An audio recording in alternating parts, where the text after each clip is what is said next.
it was probably around 11 or 11:30, and I said, guys, we're going to win this race. So the question was, why did I win? Yeah. The short answer is I got more votes.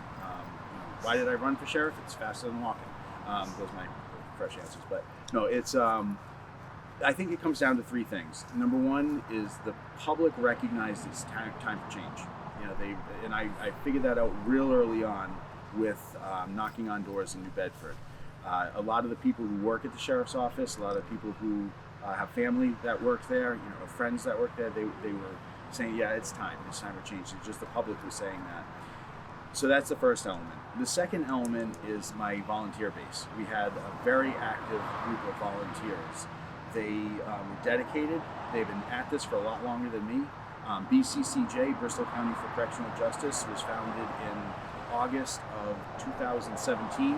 So they've been at it. They've been working at this issue of change for over 5 years, and so those folks, they were part of the effort. They didn't just say, yeah, we have somebody, we're just going to let him do it.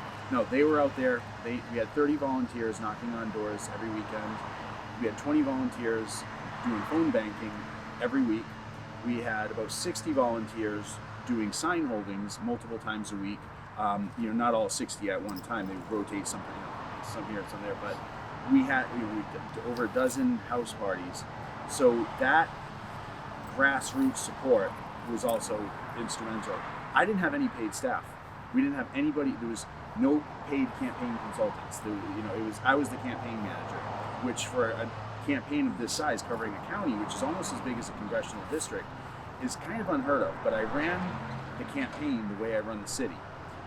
In the city, I have a police chief, a fire chief, a DPW superintendent. They know what their job is, and I didn't micromanage them. I said, okay, this is the expectation. It's actually reciprocal. They kind of know what their expectation is. They oftentimes set the standards themselves. But my job is to help them do their job. So it was the same thing with this campaign.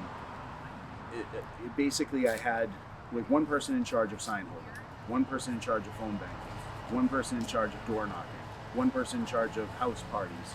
And so those individuals were acting like department heads, and I was the central person. So we didn't have any paid staff, so it was just a really dedicated group of volunteers. So that's the second thing.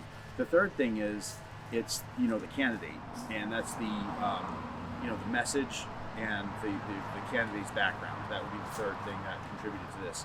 I said this last night. When I first started knocking on doors, it was a little bit depressing because people would then say to me, I don't care who you are, I'm voting for you. Just get rid of this guy. They didn't care what my background was, if I had, a master's, or if I worked in jail, or if I was a mayor. They didn't care. They just wanted change, So, but that third element though is the candidate, the qualifications, the vision, the message. That's the third thing. So the first thing is, it was basically time for change. That was the kind of climate. And the second thing was the volunteers, and the third thing is the candidate and the vision. So those are the three elements.